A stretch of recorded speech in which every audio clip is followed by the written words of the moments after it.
Okay, people. Hello, everybody. Welcome to the live stream. Little later than I planned. I had a not just technical issues. I had a boatload of technical issues before when I was getting ready for this stream. But we are here now. My mic is not muted. If you guys have been on more than one of my live streams, you know that's a regular issue. I'm gonna wait a couple more minutes for some people to come in. I'm not sure how many people are gonna be in. It's a 2 a.m. live stream. It's the latest I ever started a live stream. Anybody in the chat, any regulars, wanna send anything in the live chat? Hold on, let me get some water.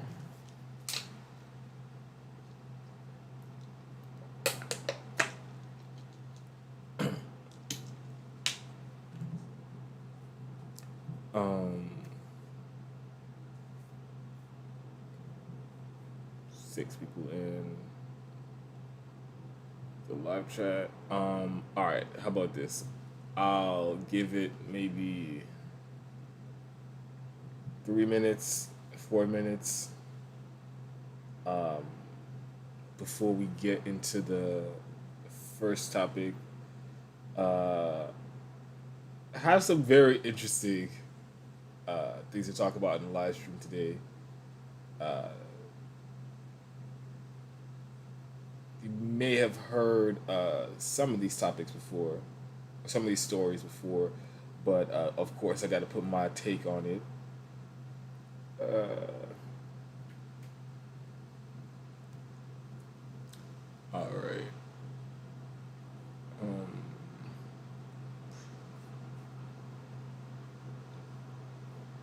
all right. So, and before we get into the first topic, actually, I'll just say that for the end. All right. So, what we're going to talk about today? Two main stories to talk about. The first one is in the title clearly COVID microchips. And by the way, there is a very strong likelihood that this live stream gets taken down or banned at some point uh, because of the topics that we're going to be talking about. But we'll see what happens. I might get some type of strike for misinformation or whatever. Even though, as always, what I'm saying is provable, verifiable. You can check for yourself. These are factual information I'm presenting you with. But just because it is a perspective that you won't find in the mainstream, it's liable to be labeled as misinformation. So the first story will be about the COVID microchips. Um,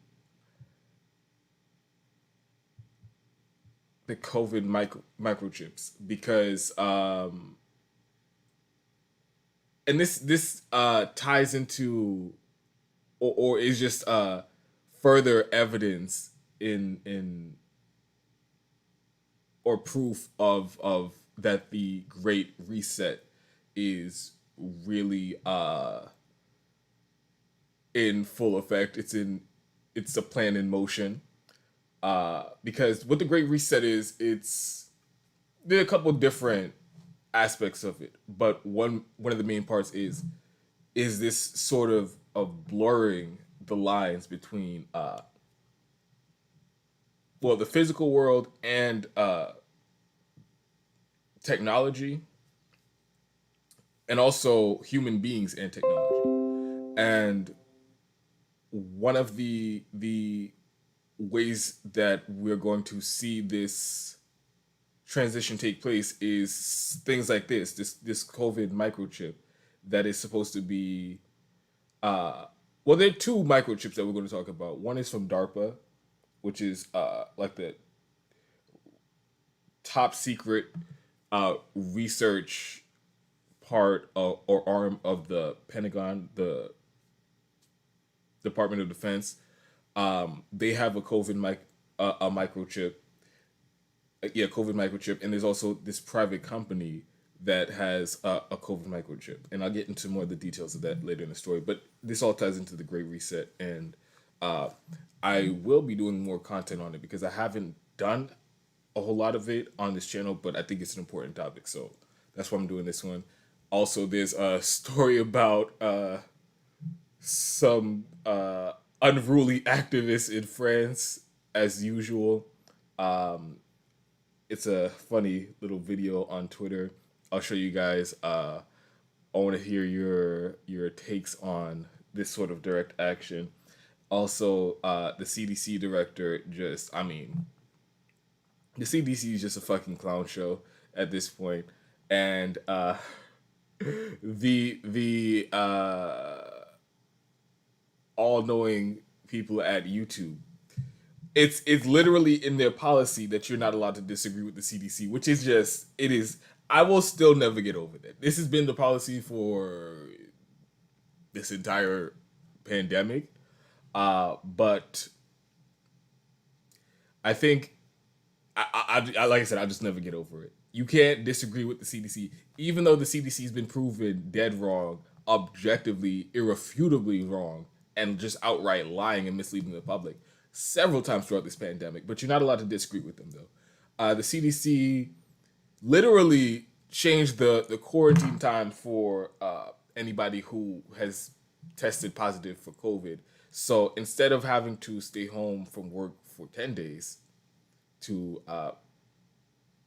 avoid spreading it or infecting more people at the workplace, they changed it to 5 days. And the reason why they did that is just, it is just a perfect encapsulation of how public health officials have handled this pandemic.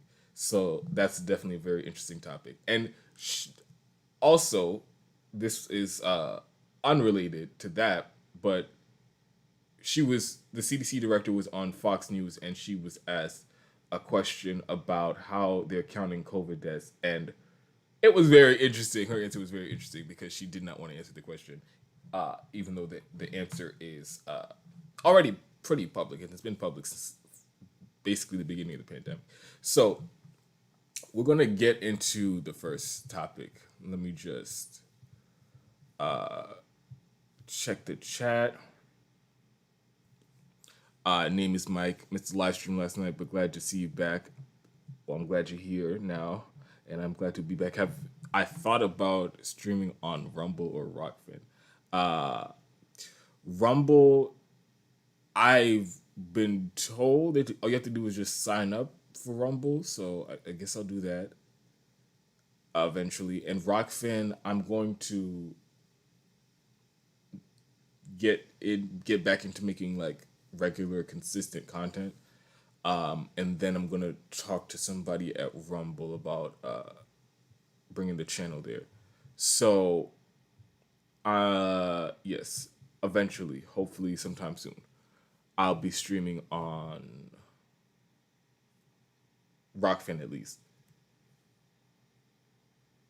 And the reason why I've like made up my mind, obviously the out of control censorship, and literally at any moment YouTube could just end my channel. But also I realized that I can have a channel there and not have to put stuff behind a paywall. So, or at least there's some people who have a channel that who will have that with their channel, and I'll definitely, if I can do that myself, then I'll have no objection to being on Rockfin.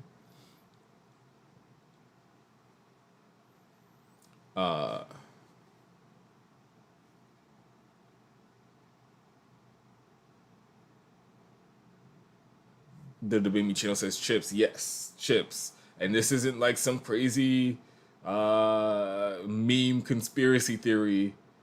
oh, like no, this is like actual like real life stuff. The Department of Defense, DARPA's, their research, their top secret research department, uh, they publicly admit that they created a COVID chip to be implanted in people, and this private company with a video, basically advertising it that I'm gonna show you guys in this when I do this segment.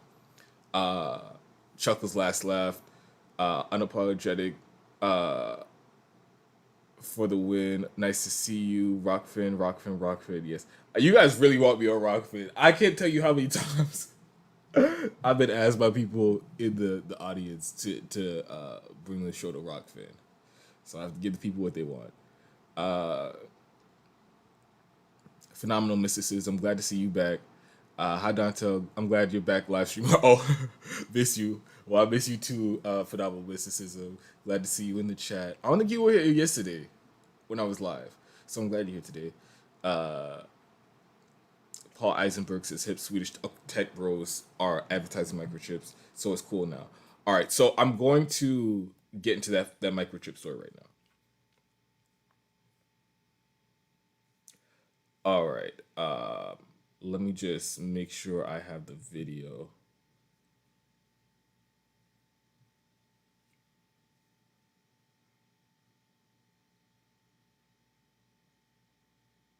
Hmm.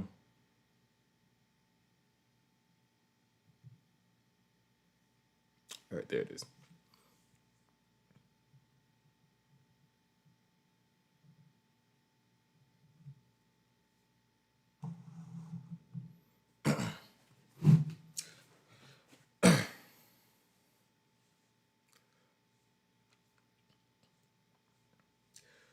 So there's been a lot of the the okay. Let me take a step back. The intrusion, the further intrusion on what's left of our civil liberties, because of the has been accelerated because of the pandemic and the government's response and corporations' response to the pandemic. As always, they will never let a good crisis, go to waste, and they're using uh, this fear in the public, um, and the cover of emergency, uh, in order to push through things that under normal circumstances would be outrageous and face a lot of public pushback. Um, as I've talked about many times on this channel before, this is what Naomi Klein has wrote about in the shock doctrine. Other people have wrote about similar theories too. And in this specific case, what we're going to be talking about is the development of these chips, microchips that are supposed to be implanted into people. Um, and the first video, this video that I'm gonna show you, is a private company that has created these chips, and this is a very important detail. These chips can be programmed to do a lot of different things. It's being sold as uh, a implant for basically like a digital version of your COVID passport. And I live in Florida. That COVID passport stuff is, as far in my personal life, I don't have to deal with that at all. I don't have to show any papers to get in anywhere or anything like that. But that is not the reality for a lot of people in different parts of this country and definitely in other countries around the world. And in a lot of places, they are requiring people to show proof of vaccination to go into restaurants, to do basically anything indoors, and it's wild. Also, you need to show proof of vaccination to work in certain places, like in New York. They have a mandate that and in order to work in the state, you literally you anywhere in the state you have to be vaccinated and provide proof of your vaccination.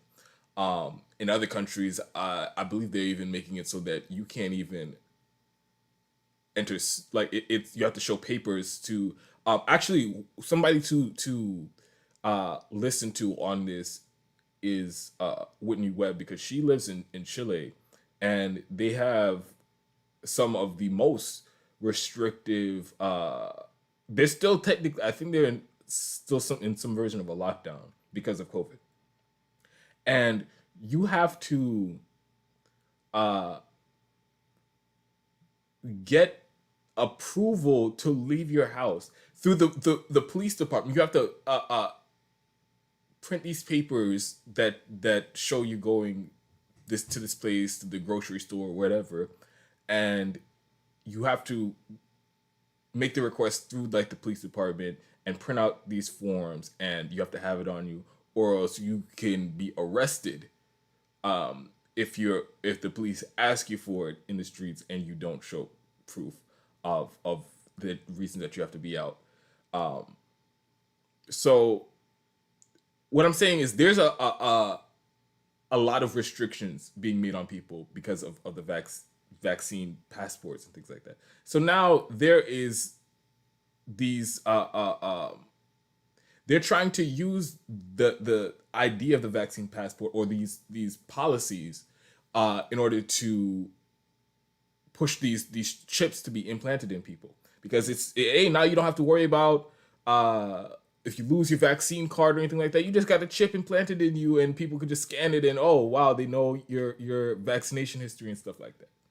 So that's what they're selling this as. I have the clip. I'll show it to you, and then we'll come back and break it down because I have a lot to say about it. Just give me 1 second.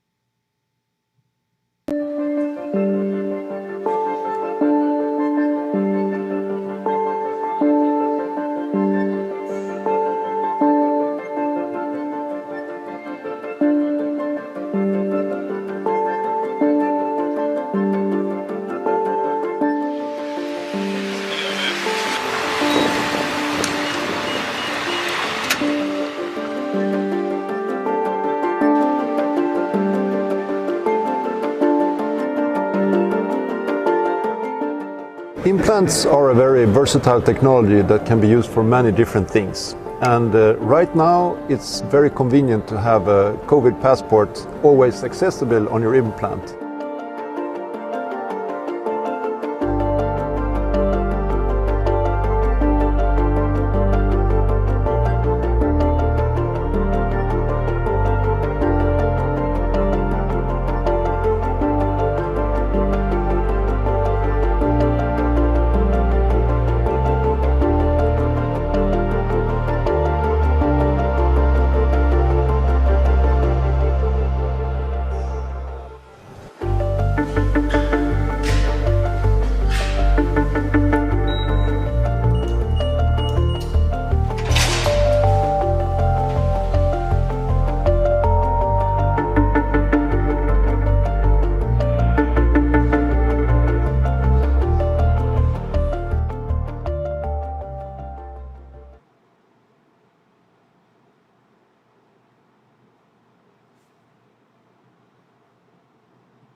All right, so as you can see there, first at the beginning of it, they acknowledge that, oh, this can be used for other things, and as you saw throughout the video, um,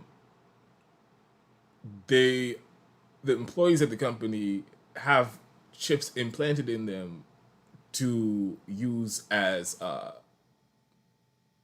basically like keys, I guess. They scan it at the doors to open doors in the building. So first of all, that should be another concerned because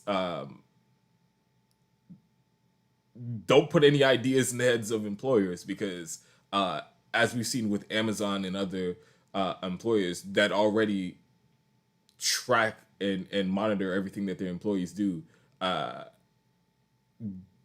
the idea or the option of forcing employees to implant a chip into them would definitely be taken advantage of. So, but this is concerning because as many people who have covered the Great Reset, the Fourth Industrial Revolution, have been saying and warning that this sort of merging of humans and technology, it's something that we should all be very cautious about because it's not going to just, first of all, it's crazy that they even have the whole vaccine passport situation. It makes no sense scientifically, as I've spoken about on the show before. People who are vaccinated can still spread COVID. So this idea of barring people from society if they aren't vaccinated, out of fear that they'll spread the virus, makes absolutely no sense because people who are vaccinated, they could show you their vaccine card and still spread the virus. In fact, Omicron is a perfect example of that. It was spreading all around the world. People getting on flights and going into other countries and spreading it. You know why that? You know why I know for a fact it was vaccinated people doing it, mostly spreading it around the world? Because the people who are unvaccinated have to take a COVID test in many countries around the world. If you're unvaccinated, you have to take a COVID test to get on the plane. And if you're vaccinated or you show proof of vaccination, you don't. So the only possible way that anybody was getting on planes with COVID and spreading this new Omicron virus or variant is if they were vaccinated and they didn't have to take a test. So the whole idea, the premise makes absolutely no sense. So, but aside from that, the implanting of technology into a human body is a whole other step, a whole other level, closer to just nightmare dystopian like type shit. And in fact, the uses of it, and I spoke about this earlier, there's more than just the vaccine passport that they can do with this. It's once it's implanted, it's technology. So they can update it to do different things.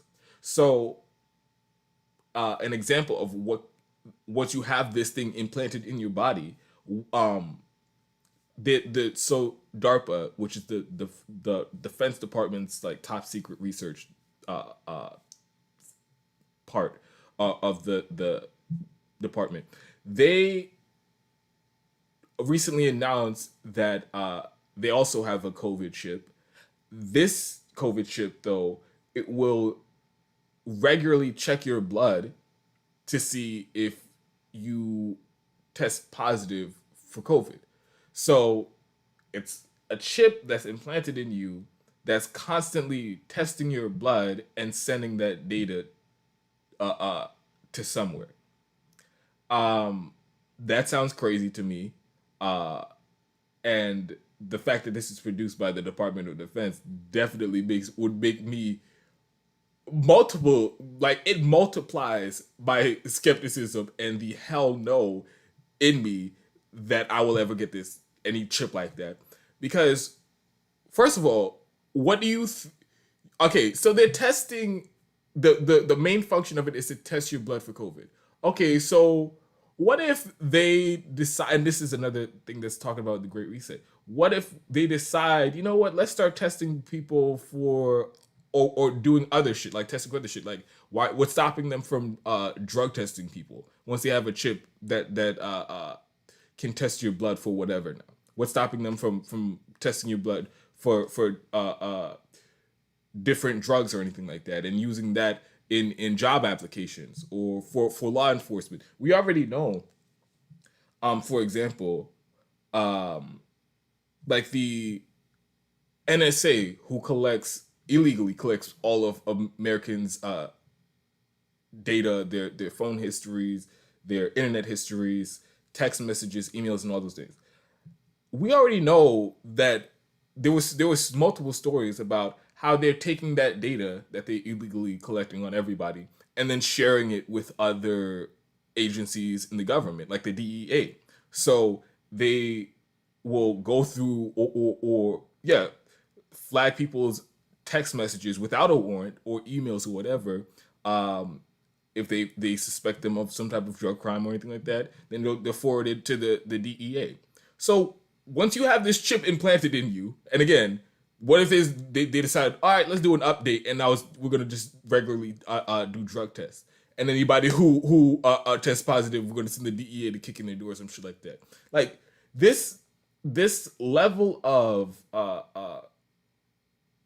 technological advancement is uh I think that there should be a lot more discussion about this in society because I don't think we are ready for anything like this. I don't think that the government or corporations should have any, the public should have any trust in them that they would use this technology in a way that's beneficial to the public good. It would almost certainly just be another tool of surveillance to keep the masses in line. That's exactly what they're going to end up using this for.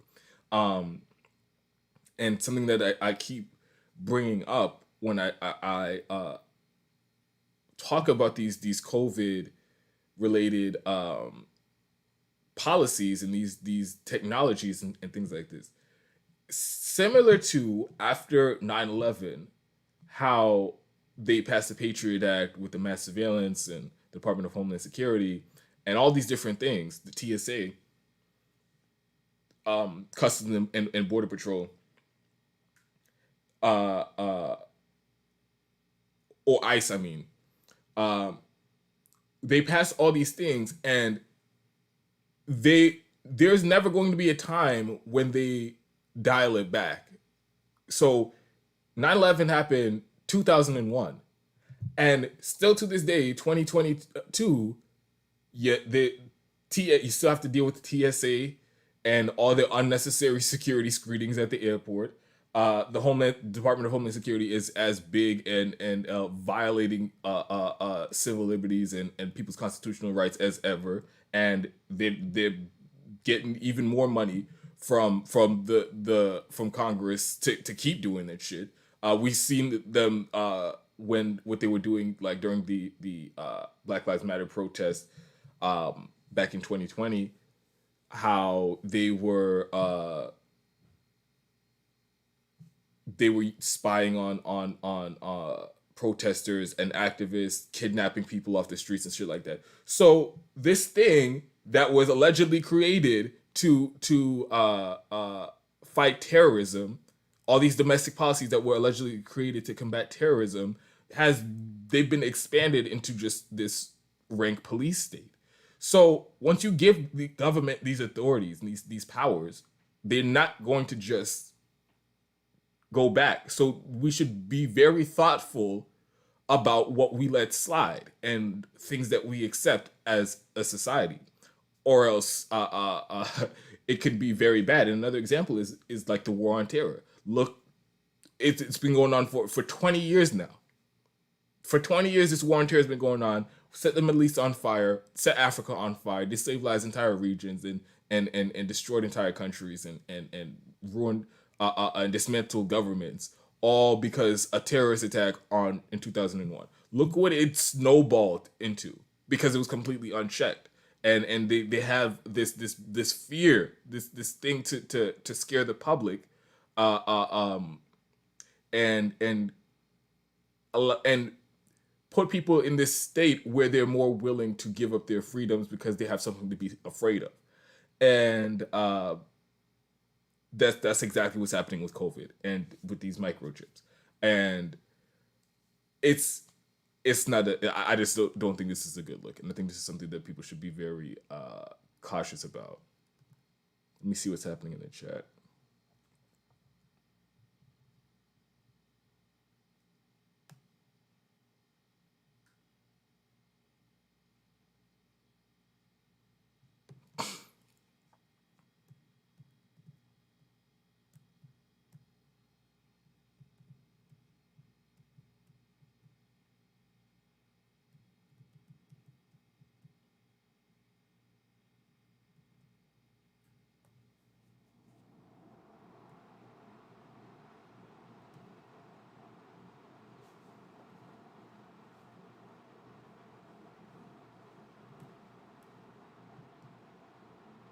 phenomenal mysticism. So what's the chip supposed to do? Is it a passport?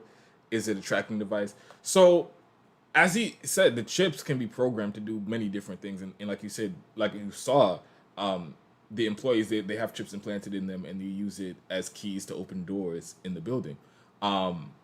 What they're selling this as is like the passport. So like in a lot of different places, you need to show your passport to go to a restaurant, to go to movies, or to do anything. So they're just saying, okay, you implant this chip, and then people can just scan it and see your vaccination history. That's what they're selling this chip as.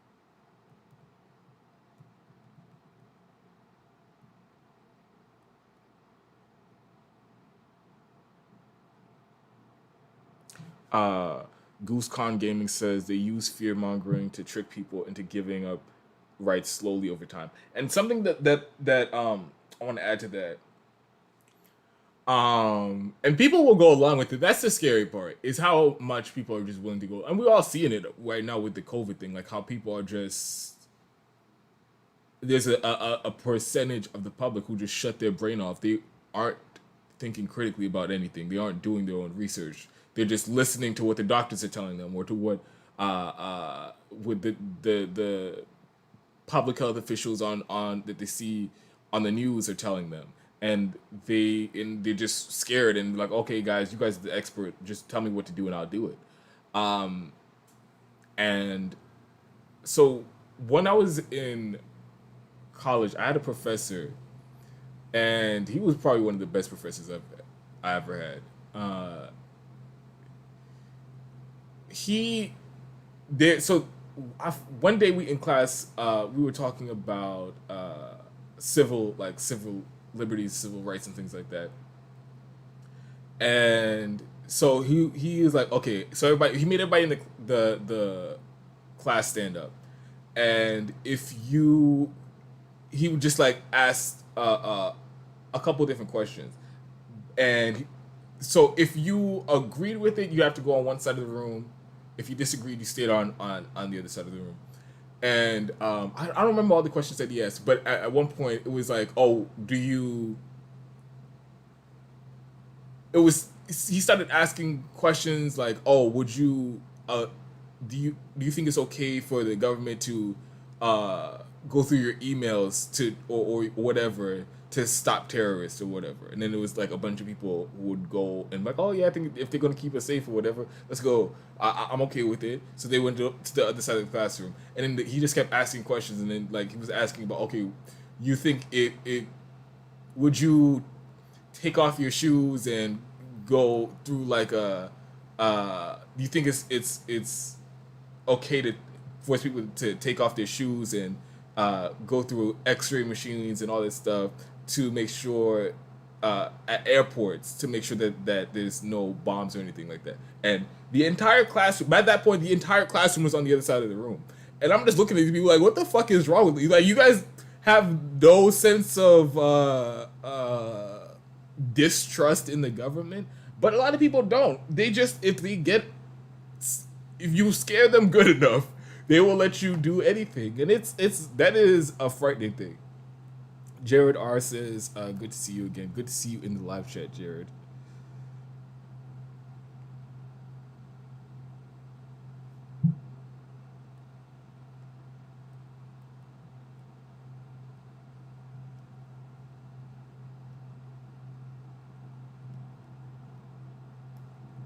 Oh.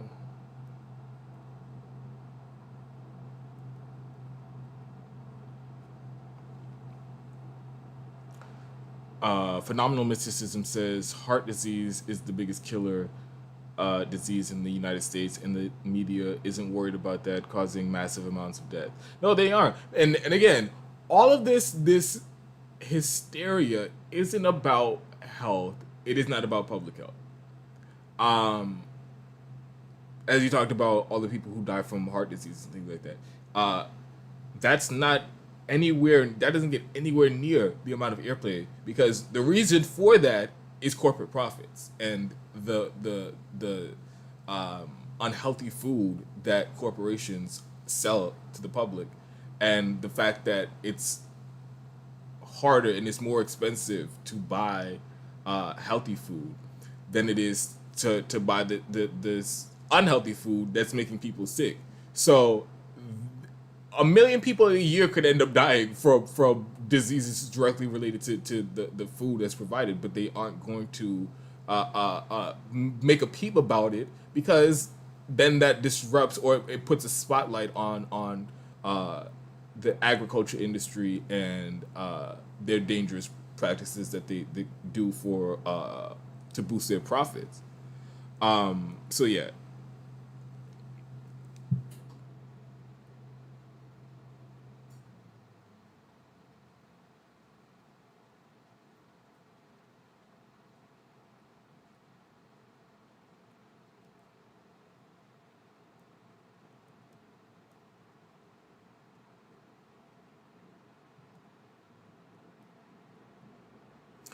Jared R says, I was a manager of 12 doctors for a couple years. I can tell you they are both very susceptible to propaganda and easily cowed due to social licensing board pressure. Jared, I was making the point yesterday in the live stream about this ridiculous strain of thought that's going around, that I'm seeing a lot from people who are alternative media, allegedly independent media, where they've taken the lazy out of not actually being critical of the government response to COVID or the vaccines and the vaccine rollout, by saying, "Oh, the doctors, oh, look, would all these doctors lie to me? Would all these doctors tell us to do something that isn't 100% in the interest of public health?" Actually, yes, the doctors would do that. There's a lot of times where doctors for face pressure to do things and that aren't in the best interest of their patients. And I talked about like the opioid epidemic, the overprescription of prescription drugs. Like, that's because of pressure that they're getting. Some of it financial conflicts of interest, getting commissions and kickbacks and things like that for prescribing medication. And like, even back when there was a bunch of doctors who said, "Oh, smoking cigarettes is actually good for you. It's fine." And like, there's been many times where doctors show that they aren't like these. It's not a sacrosanct profession that's immune from corruption.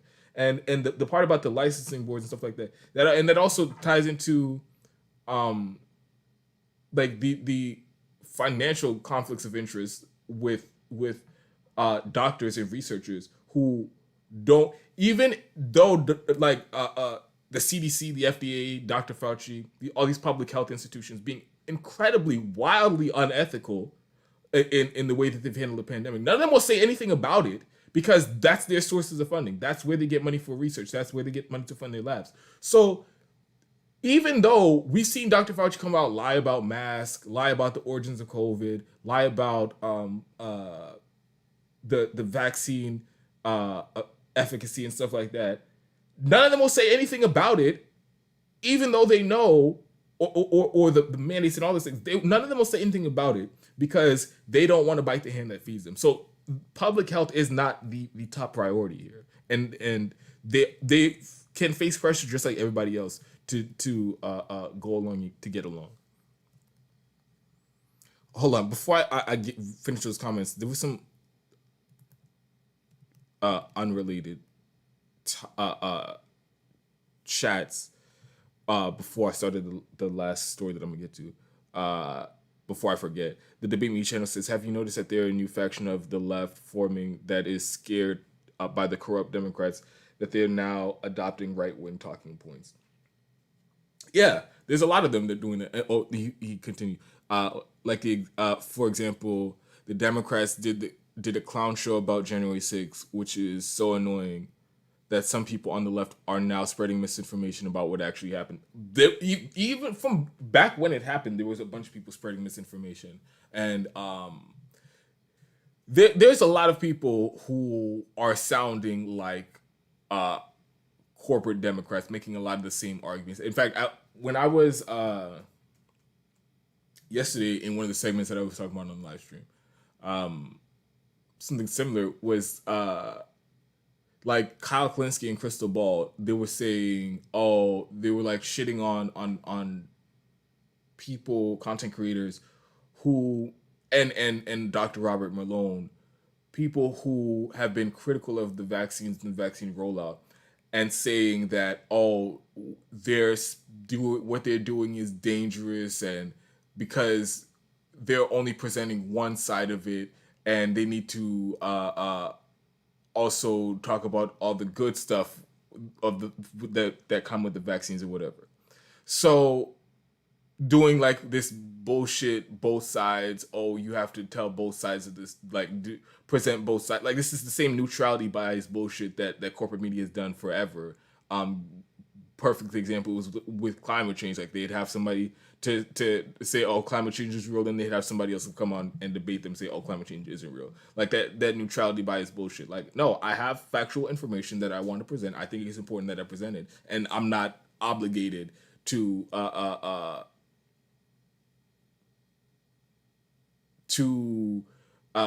present this other information that you think I need to, especially when it's being broadcasted literally anywhere else that you can see news or any information. They're presenting that point of view. So, but what I'm saying is there's a lot of hypocrisy going on with some of the new shit libs that have the people who were formerly on the left now turned into shit libs. Let me.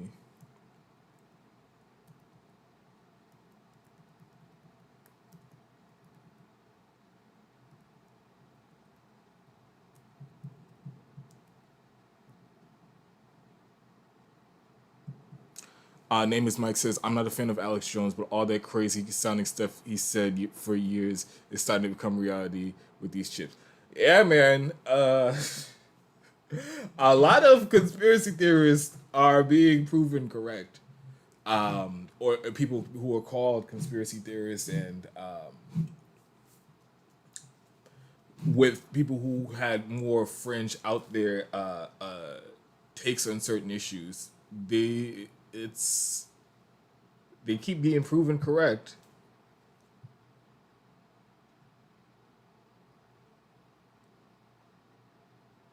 Uh, Goose Khan Gaming says any subject where you can't ask questions or you are a conspiracy theorist, which they have tainted into being a bad thing. Why are they afraid of answering the questions if there's nothing to hide? That's a very good point. The first, us, they first started talking about microchipping in 2002 related to Homeland Security around 9/11. They used fear to take the long approach to accomplish their goals. Yeah, they have these things, these policies that they want to do, and they use the fear to implement them. And imagine if they did actually go through with the microchips in after uh, uh, 9/11, and you needed like everybody needed a microchip so that anytime you walk into a building, uh, they like they know who you are and they have all your information or whatever for security reasons. It's for security. So it's like this is where this shit can go, and people should be very alarmed by this.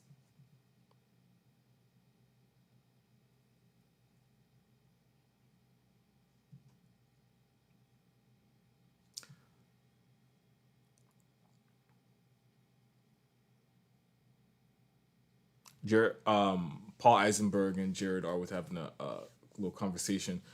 Paul Eisenberg says Jared, profit motive can corrupt any institution for sure, and pharma has many documented past cases of choosing profit over safety concerns. How can liberals believe science is so immaculate?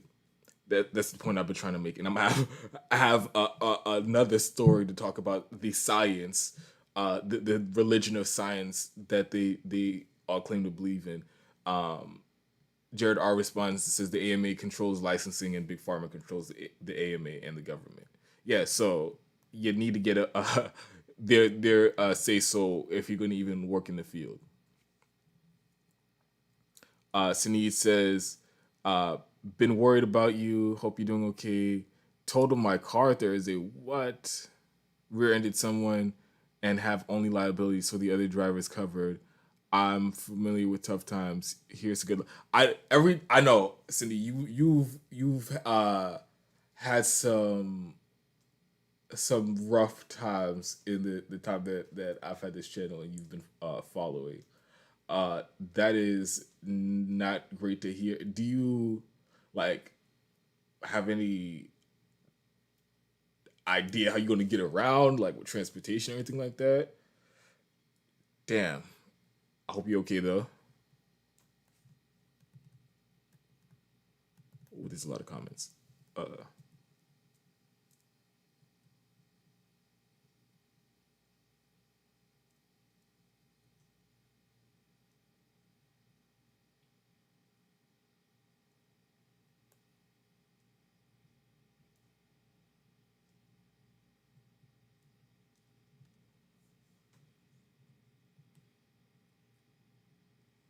Paul Eisenberg's talking about the Joy Duncan was talking about the protests that happening all over Europe and Australia. Yeah, they are people are setting shit off about the vaccine passports and vaccine mandates and things like that. People are not having this shit outside of this country. Here people are like, I will never stop being amazed at how compliant people are here in this country and how much they're just willing to roll over for the government. But they're not having that shit in other countries. In fact, I have a video about people setting shit off in France.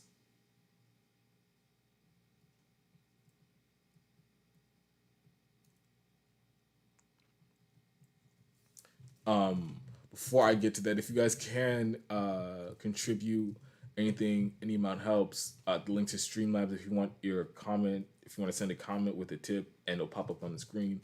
The link to Streamlabs is the first link in the description box. I also have a link to Patreon if you want to sign up and support the show monthly.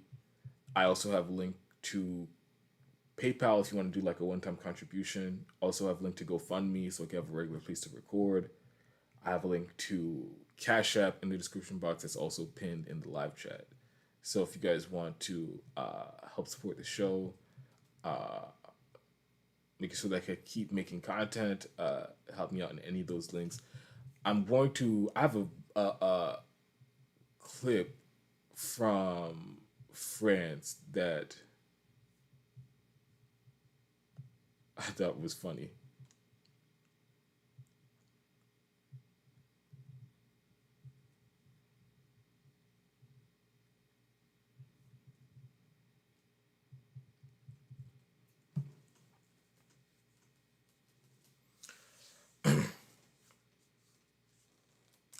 So all around the world are there's a giant wave of authoritarianism that is sweeping countries in the name of combating COVID, uh, and so this has led to a lot of terrible policies from the government. In some places, you need to show vaccine passports to or proof of vaccination to I just now I think it was the UAE announced that unvaccinated people aren't allowed to leave the country.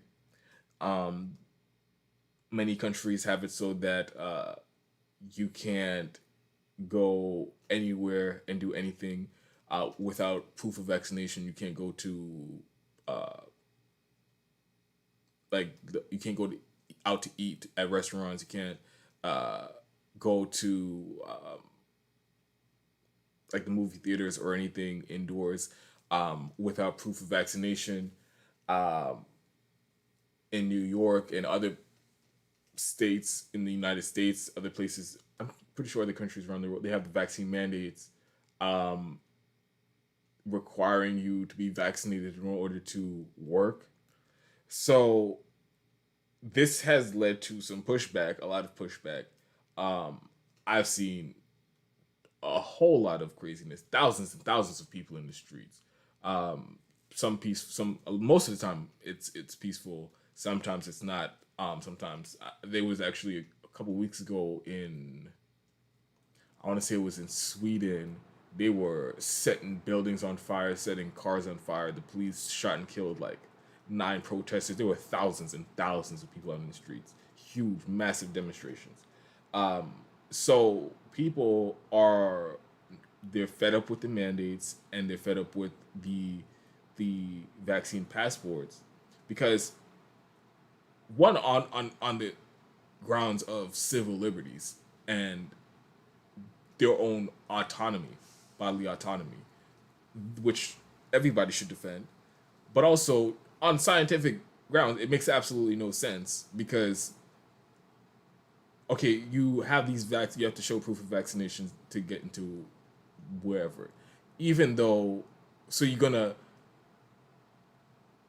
exclude people who aren't vaccinated because they might spread the virus, and a lot of people who are vaccinated into certain areas, even though they can spread the virus too. So it makes absolutely no sense, and it's just so there is no scientific basis for the mandates to force people to get a vaccine before they or else it can't work or the to show proof of vaccination to get into places. There is no scientific explanation behind it. It's not a scientific solution to stopping COVID. So it all of this just seems like another test of social control and to see just how much they can keep the public in line. And like I said, a lot of people did not having the shit around the world. So I have a clip. There was a French politician who recently instituted some, I believe it was the vaccine passports and requiring proof of vaccination to do certain things, everyday things, and people were fed up. So I have the clip. I think it's outside of his home or something like that. People were they said they were throwing trash at him. It looked like they were throwing dirt and shit at him too. It was it was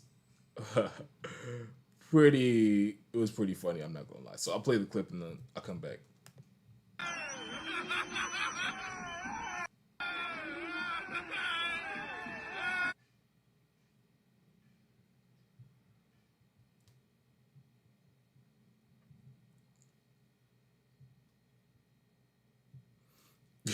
Yeah. So I look, the people in France, one thing about them that nobody can ever take away from them is they're they have absolutely no fear of the government, and that's the way it should be. And they put fear into the government. The government is afraid of the people in France because at any moment, if they don't like what's going on, they're going to set shit off and they're going to be in the streets and they're going to do demonstrations. And I'm not talking about just standing, walking around the street corners with a little sign, waving a sign or whatever, uh, getting permits to um, have a megaphone in the no they're going to disrupt business as usual, and they're going to, like I said, they're going to set shit off. Of course, we all remember the yellow vest protest, massive, uh, uh, um, regularly occurring demonstrations that were going on, that were shutting down business and traffic and things like that all throughout France, and it was because I believe it was uh might have been a gas tax or So it was some sort of no, or the pensions. It was something that they were gonna cut pensions, and people, whatever it was, people weren't, the workers were not having that shit, and they were in the streets, and it went on for years. For every week they were out there in the streets, and sometimes it was peaceful. Most of the time it was peaceful. Sometimes it would, like I said, breaking windows, breaking cars, and setting shit on fire and stuff like that. And they got the government to cave. And oh, hold on, my battery's about to die. My laptop.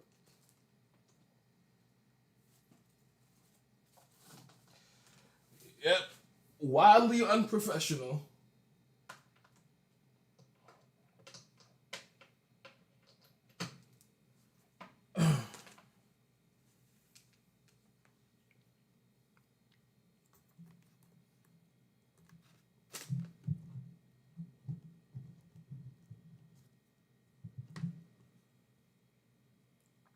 So I just think it was interesting to see that they are like literally throwing shit at their politicians, and it's. I feel like, oh, and this also reminds me of, I think it was also in France where there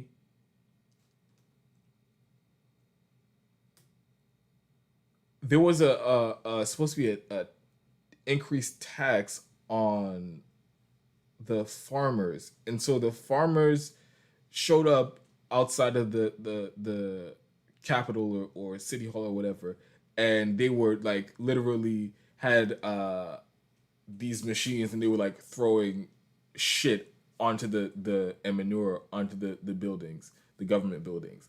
And what do you know, it worked, and didn't they didn't implement that new tax on the farmers.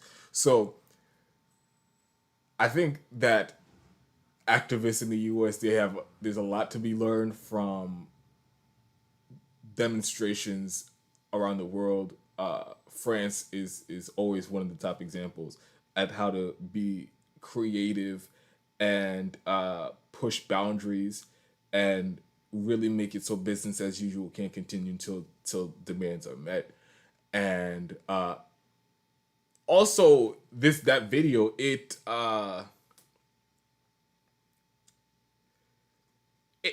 it it puts politicians here in the United States.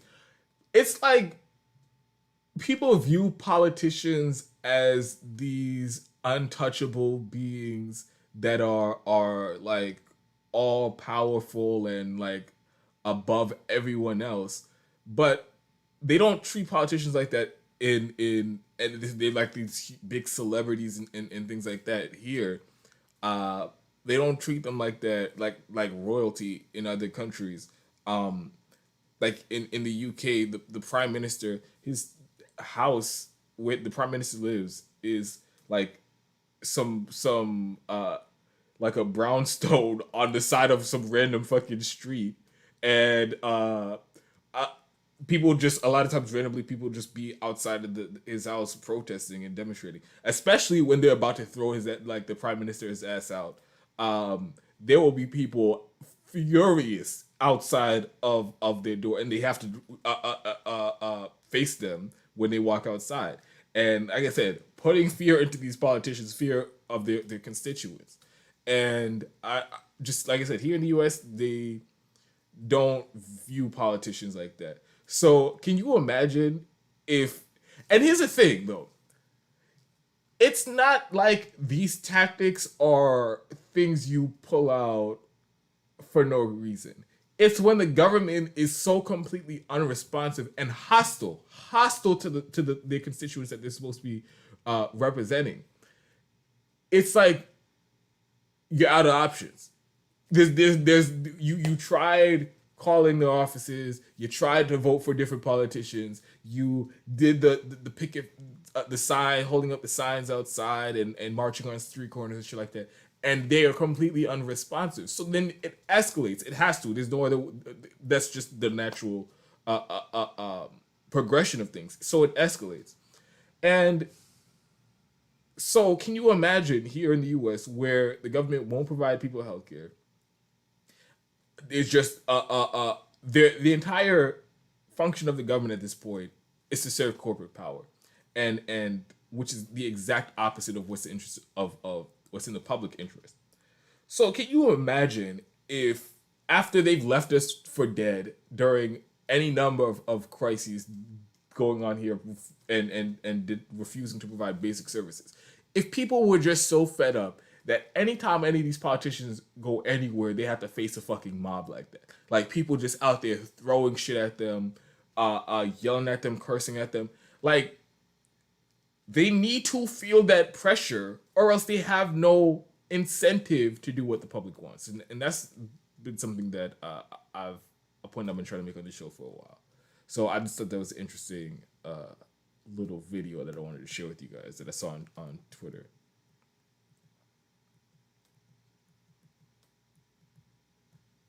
Let me see what's happening in the chat.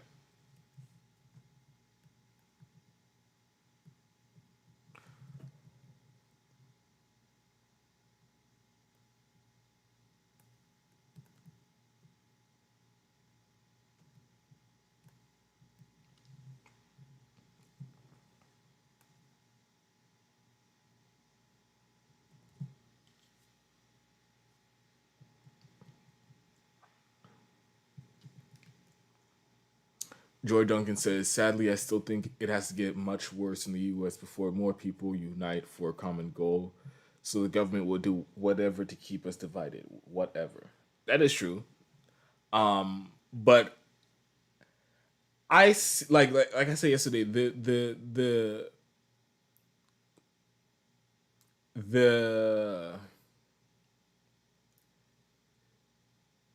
veneer is just running very thin at this point. Like very few people have any faith in the government or that they can do the basic functions of government, provide services to the public, necessary services to the public. Like people are seeing it for what it is, that it's just this giant corrupt cabal that's serving corporate interests. That's all that the government is doing at this point.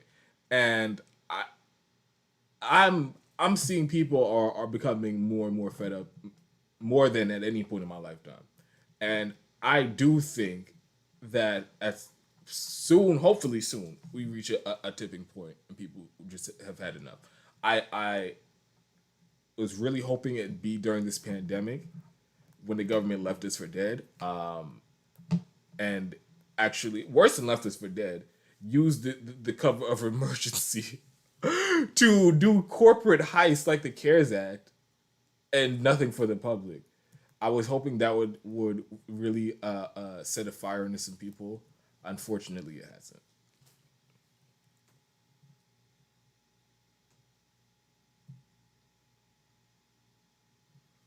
hasn't. Joy Duncan says, I lost it when Crystal Ball got on her high horse. Instead of someone is so confident in their belief, then they shouldn't be afraid to debate that with someone with opposing views, and dissing Dr. Robert Malone. Then she disparaged Dr. Robert Malone. Would love to see her and Saga discuss their views with Dr. Robert Malone, since she sure seems so confident about her views. But I will not hold my breath. Yeah, I saw that too. I I would like to, especially after the way they were trying to dismiss a lot of the things that Dr. Robert Malone was saying. Uh, I would like to see them have a conversation with them.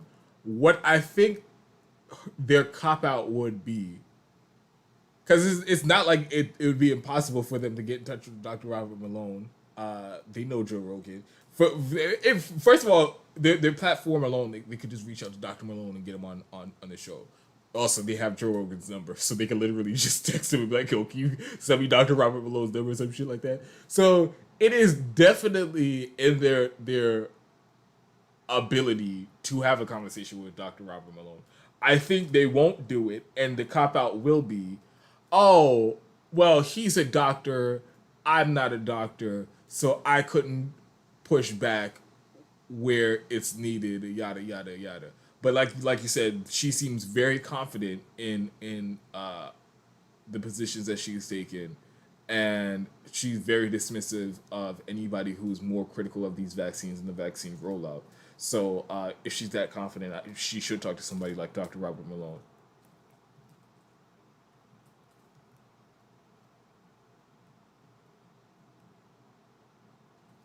I'm a Phil American says, "Yo, what's good on the project? I haven't seen you in a bit. Glad you're still doing your thing." Yes, I I will never not do this show. Let's get that clear. Let's be clear about that. I will never not do the show.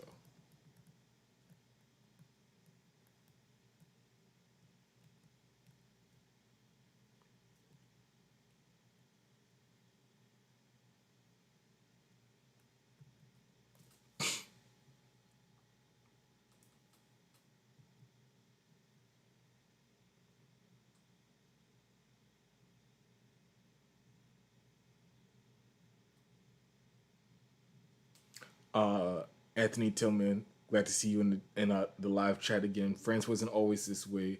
Before French Revolution, they put up with a lot, with quite a bit that they shouldn't have. I personally think it's only a matter of time before Americans storm their own Bastille. Uh, yeah, I agree with that. I agree with everything you said in that comment. Um, but the after the French Revolution, they clearly made the decision that they are taking shit off of anybody, and I will always respect that. And that's why they have a better standard of living than we do, because of that I'm not taking shit off of anybody attitude. And this is something that I this is why I like some people are like, not only do they say fuck electoral politics, which I also say fuck electoral politics, but they have gone a step further, saying even direct action and demonstrations and public pressure isn't going to get us what we need to. So they've kind of like checked out, and it's like, okay, everybody, we're going to get the reservation and learn how to grow our own food, and we're just going to live off the grid. And I'm not saying, let me be clear, I'm not shitting on anybody who makes that decision. Honestly, that is a very valid decision to make at this point in time in the United States. But I don't think it's impossible to get, because and the point that some of them would make is like, oh, the corporations just have such a stranglehold over the government, and they're so unresponsive that nothing is going to break that. I strongly disagree with that, because that is not the key. You can't tell me every other country in the fucking world can get their government to provide them healthcare, but it's just never going to happen here in the United States. I don't agree with that. I don't agree with that. So, yes, I do think that at some point the Americans are going to storm their own Bastille.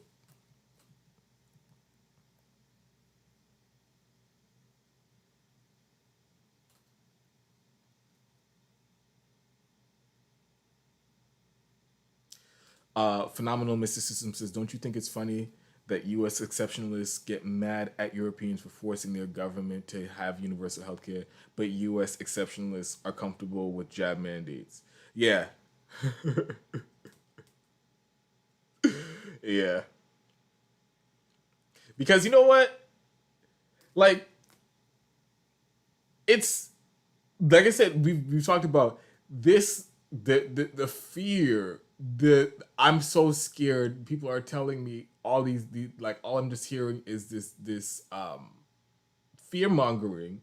So it's like they'll shut their brain off, and it's like, just do whatever you want. Do whatever you want. You want to force people to take vaccine. You want to force them to take three, four, five booster shots. Hey man, if you tell me it's going to help.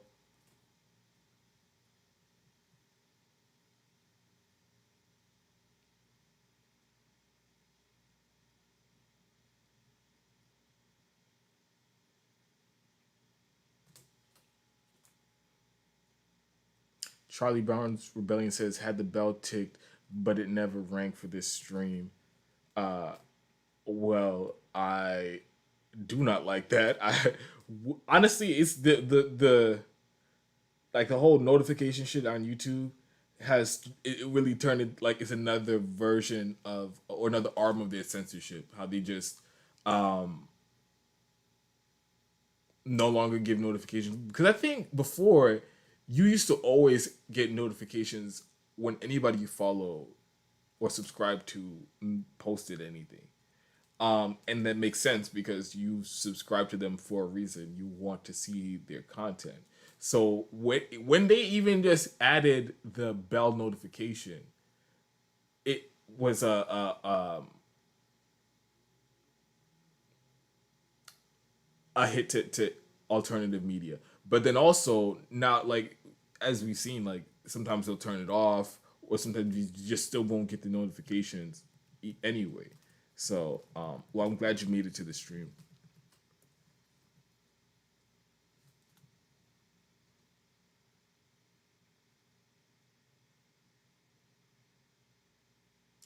And the Fed says Kim Iverson is putting Crystal to shame and she knows it.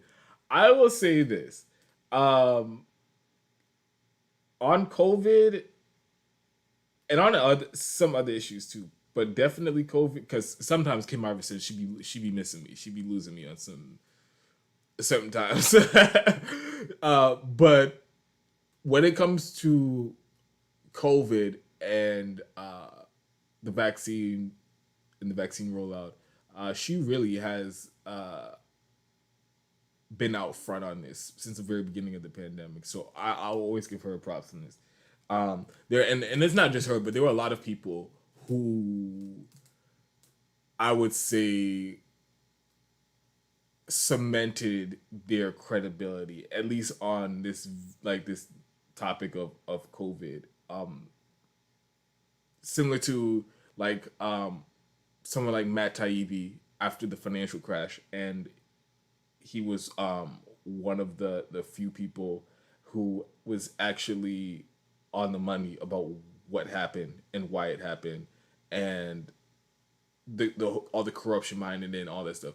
Like there are a lot of people who've during this pandemic uh took a lot of shit and took a lot of risk and stuck their neck out to cover very important issues and stories that were not being talked about anywhere. A lot of the bullshit coming from the CDC, the FDA, and all the public health officials and stuff like that.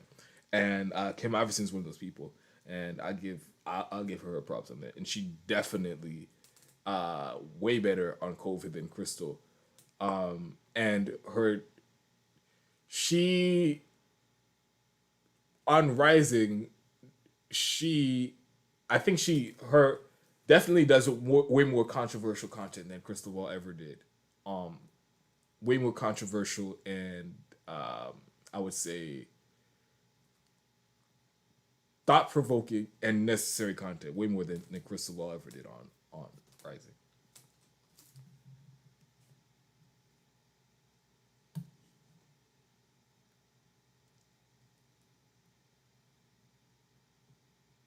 Jared R says the Peter McCullough interview on Rogan is actually better than the Malone's in my opinion. I haven't watched the whole Peter McCullough interview, but I will definitely do it now that you mentioned it.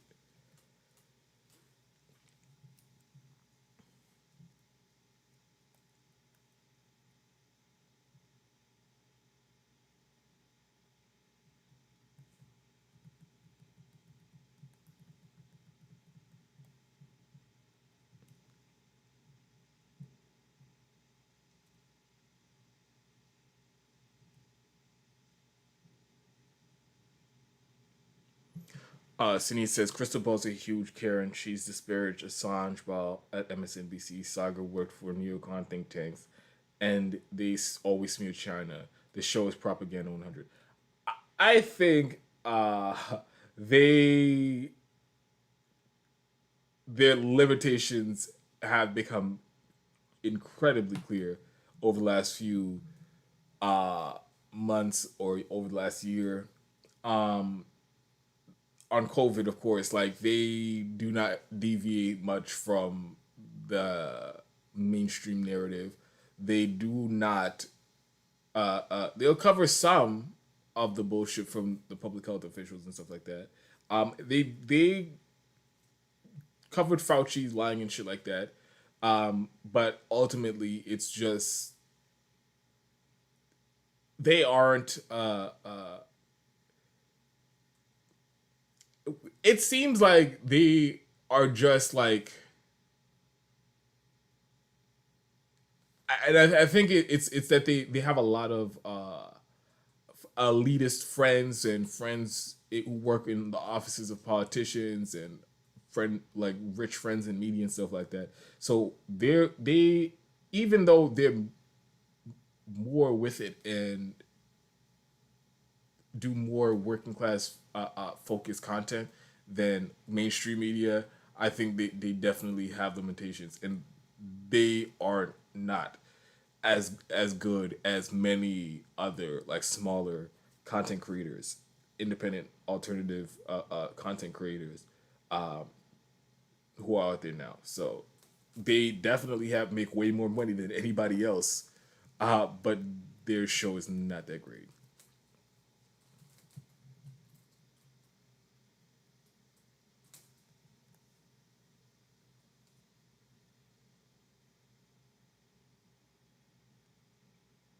Rex Mike says, "This is my first live stream, by the way. Stoked to be here. I'm glad you're here, Rex. Uh, by the way, I'll always be okay. I don't know about 3 in the morning, but live streams on this side of town always late. So if you up this at this hour, stop by the channel. Live streams are usually pretty lit. Always jumping. The regulars in the chat always have good conversations. So this is definitely the place to be." Jared R says, "I'd appreciate if they would allow other vaccines into the country. Cubans aren't afraid of their vaccines. No mandates there." I said before, if I was going to take a vaccine, it would be the Cuban vaccine. I definitely trust that more than some Pfizer vaccine or Moderna vaccine or nah. I would definitely trust the vaccine that they made in Cuba way more than any of these here.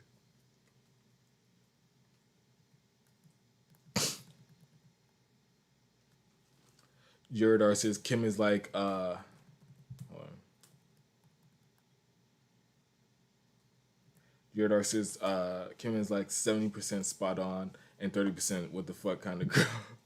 I'd say that is an accurate ratio. I'd say that's an accurate ratio. Um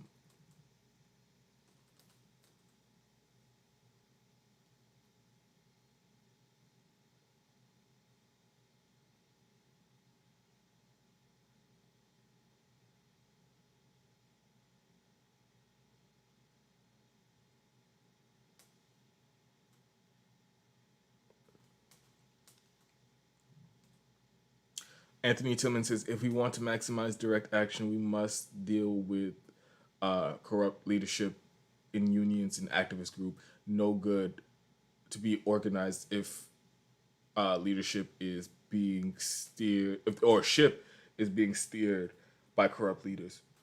Remember, force to vote. Yeah, um, I'm big on like there are people who like think about labor organizing and organizing workers and things like that. And when they talk about it, they're only talking about forming unions. I think,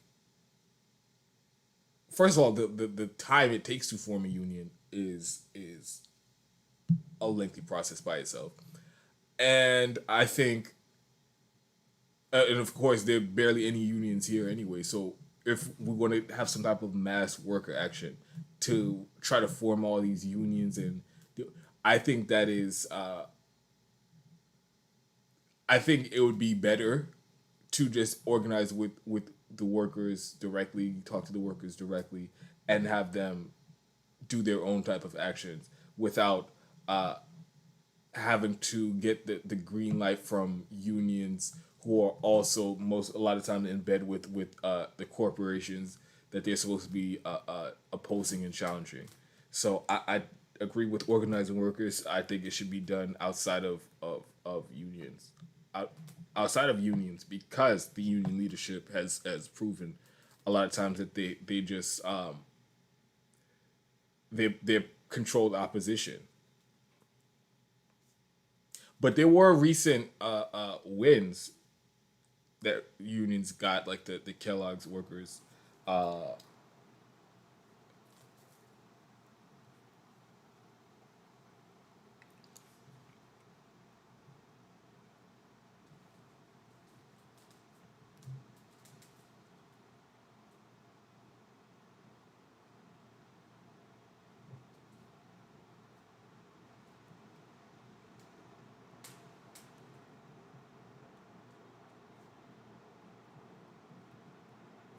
okay, so, I have.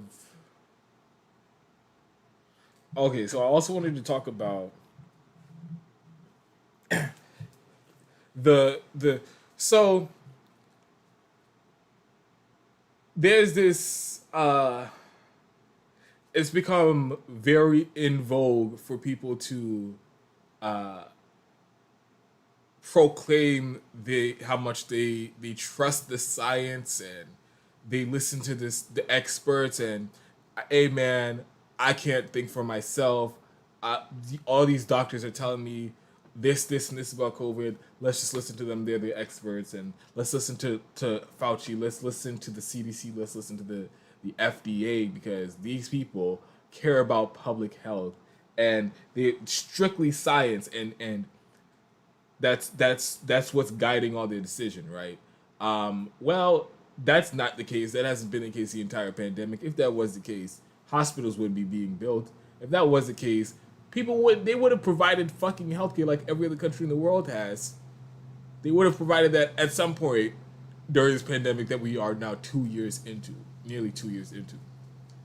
So I would say at no point were they making decisions based off of actually like public health. I seen them just make shit up. I remember at one point the CDC was like reporting data uh, like directly to the public about COVID. Then the Trump administration was like, okay, you're not allowed to just publicly publish the data. It has to go through the White House first. So the White House has to approve or edit any of the things that were coming out of it. And they all went along with it. They were with the social distancing. They were like, oh, schools, uh, you have to be 6 feet apart. And then one day they woke up, they're like, maybe 3 feet apart. So it was just like it just seems like they're just making shit up. Um, and with the booster shots too, where they did absolutely no, there was like no real studies on the boosters. It's just like, oh, people get more booster shots? Yeah, let's do it. So people talking about they're following science, I'd like to see that science, because I'm not really seeing any of that. And further proof of this is recently the CDC announced that they've changed the quarantine time for anybody who tests positive for COVID. So if you test positive, before you'd have to quarantine, you couldn't go to work for 10 days. And we got an update on that. New science coming in. And this science is coming in from the CEO from Delta Airlines. And apparently, through his expertise in virology and viruses and things like that, he's decided that it'd be best to send workers back to work after 5 days of testing positive. And they don't need to test again. They don't need to take a test again. But after 5 days of testing positive, you should go back to work, and that's the science, and it's coming directly from the Delta CEO. He sent this email to the CDC director, I think it was a month ago, or sometime in December or November of 2021.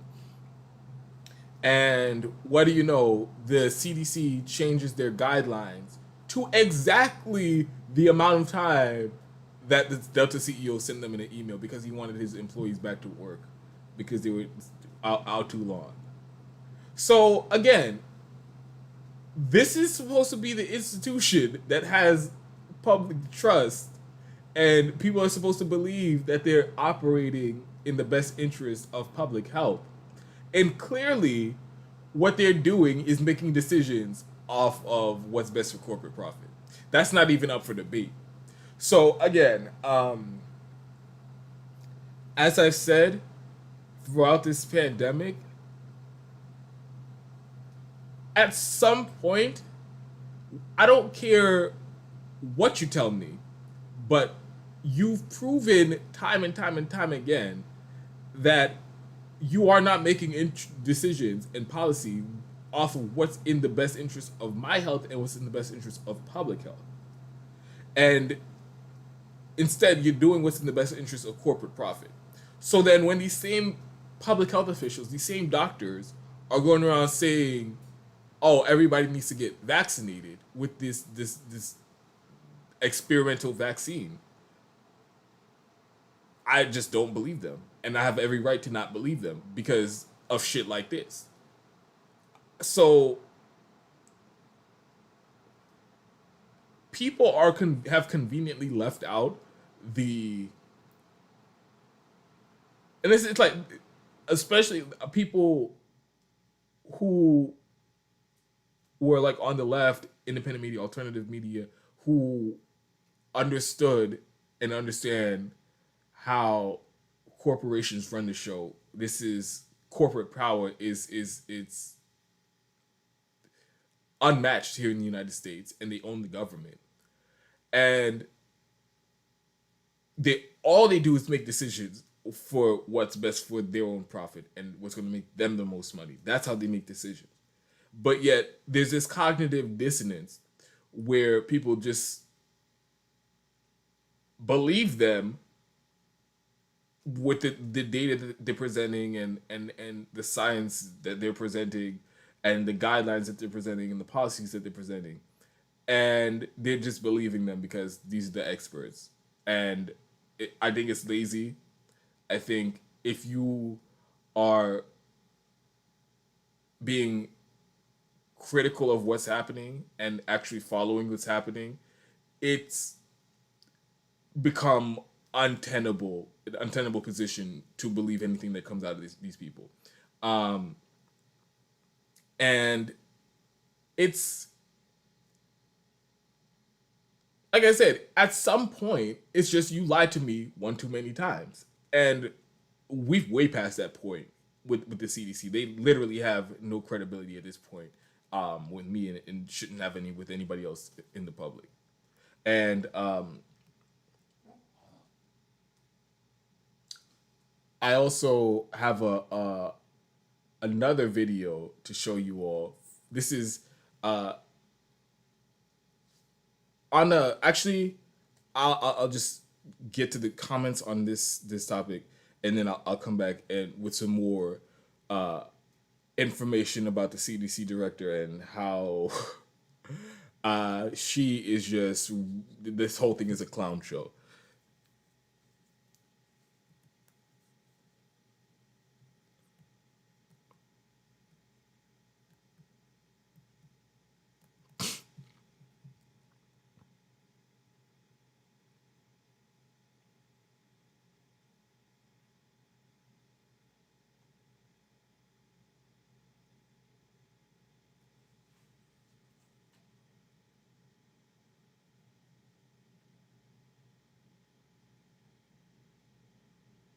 Actually, I'm just gonna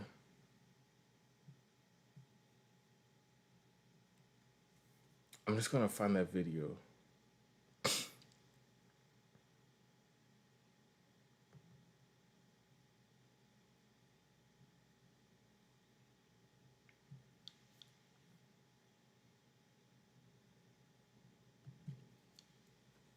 So the CDC director, as we were just talking about how she's taking orders from the CEO of Delta Airlines about the science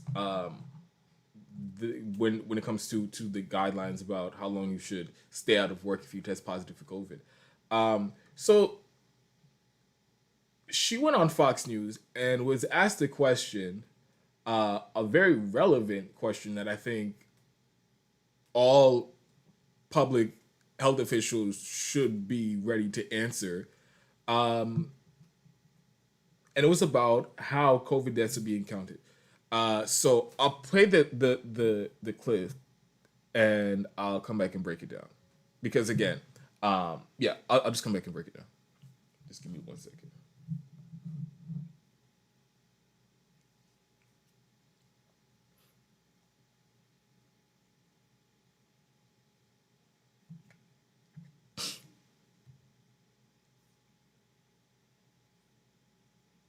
836,000 deaths in the U.S. linked to COVID are from COVID, or how many are with COVID, but they had other comorbidities? Do you have that breakdown? Yes, of course. With Omicron, we're following that very carefully. Our death registry, of course, takes a few weeks to collect. And of course, Omicron has just been with us for a few weeks, but those data will be forthcoming. Do you know how many of the 8?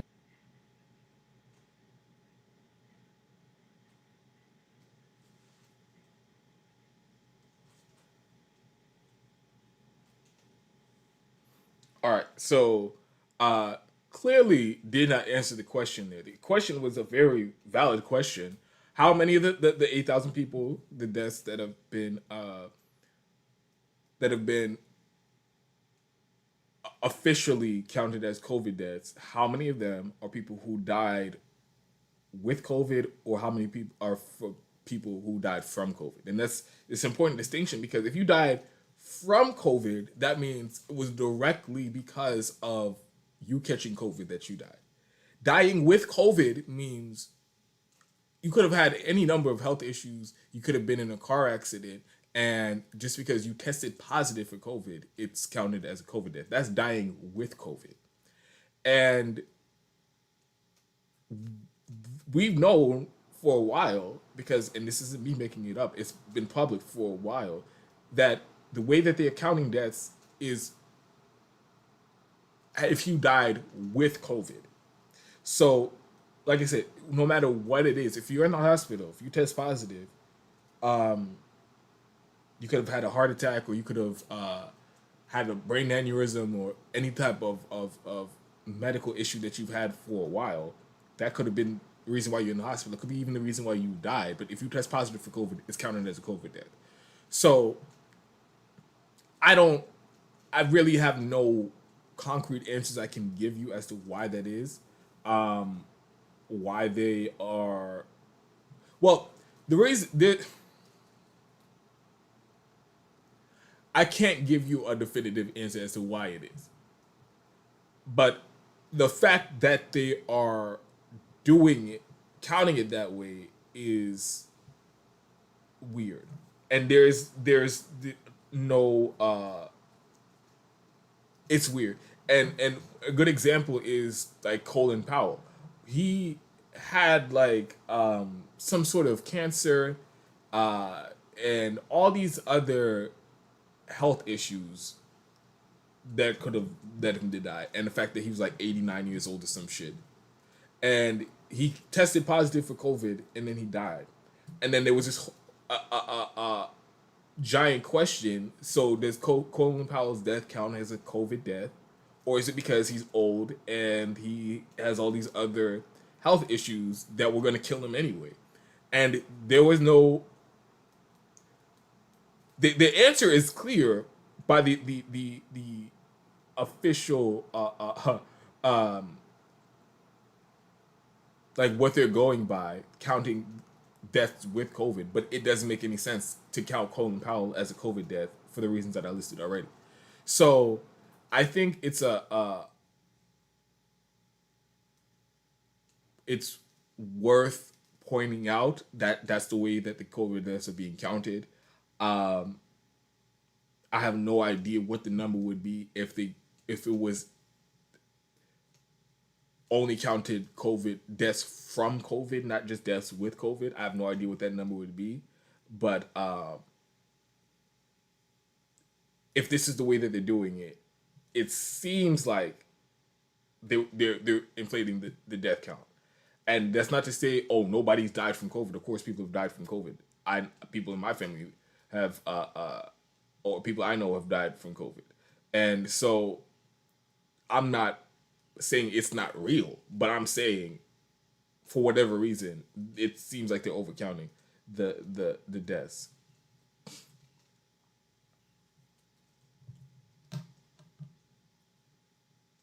And the CDC director didn't have a clear answer when she was asked about it. She deflected to something about Omicron, which was completely irrelevant from the question that she was asked.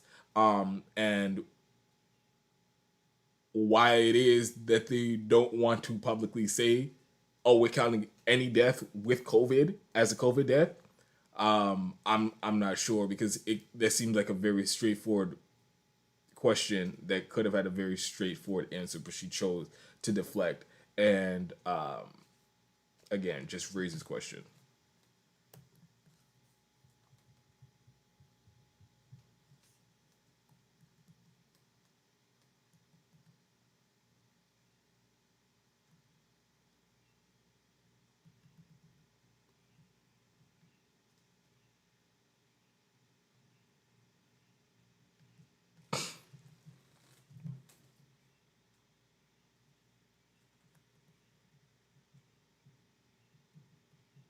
Jared R says, I don't know anyone that died because of COVID. I know they exist. I'm just saying I don't know anyone who has.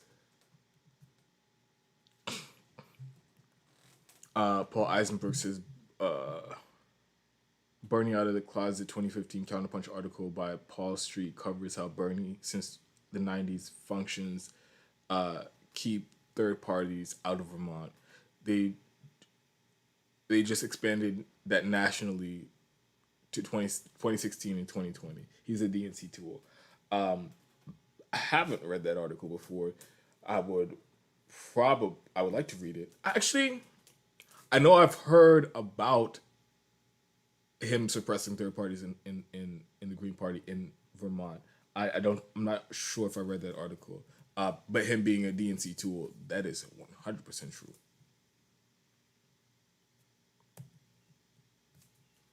Aram says, even people who died from COVID, actually most or many died from not being given early or proper treatment.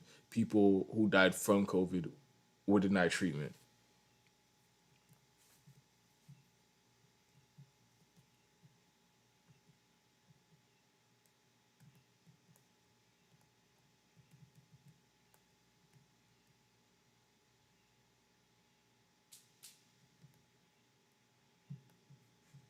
Paul Eisenberg says anyone with COVID in their system counts as a death.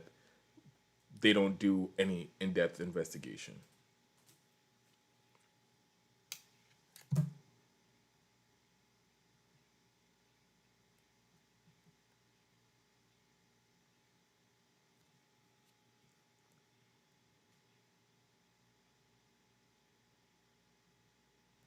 Paul Eisenberg says even Fauci recently admitted that a kid with a broken leg or appendicitis who tests positive counts as a hospitalization.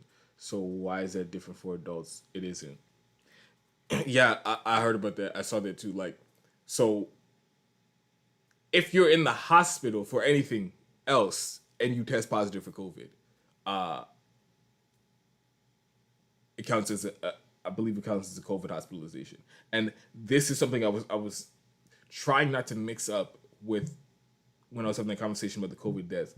Because I don't know why they would inflate the death count, but I know for a fact that there's a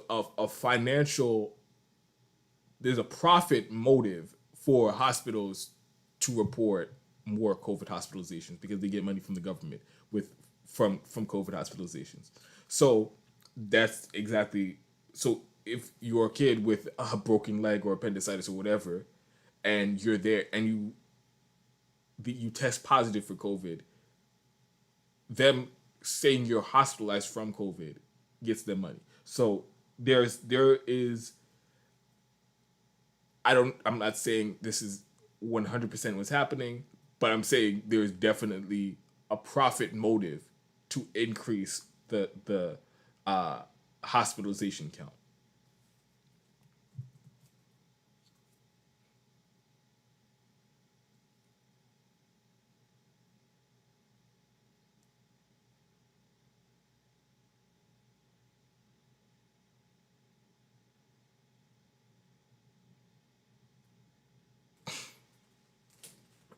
Give me 1 second, y'all.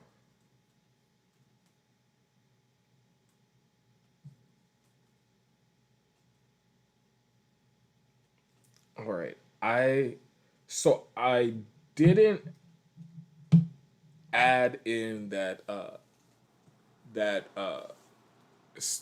segment I was going to do about Crystal Ball and Kyle shitting on like the Great Reset, Dr. Malone, and things like that. I didn't get to do that in this live stream, but I'll do that tomorrow though.